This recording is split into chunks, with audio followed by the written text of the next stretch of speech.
Hey guys, welcome to Long Naps. Today I'll be showing you how to delete a contact on your iPhone, and now let's dive right in. Now to delete a contact on your iPhone, first open up your phone. On your iPhone you can see the phone icon at the bottom left corner of your screen.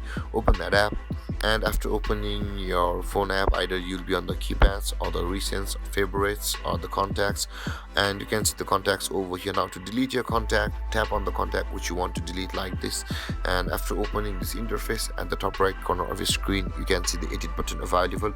Tap on edit and you can see this interface appear, and scroll down to the bottom of the list and there is the delete contact option available. Tap on delete contact and again tap on delete, and then that contact would be deleted. And this is how you delete a contact on your iPhone. And if you have any confusions or questions regarding your topic, feel free to comment in the comment section below, and don't forget to like, subscribe, and hit that bell icon for more videos. Thank you for watching, guys. Peace.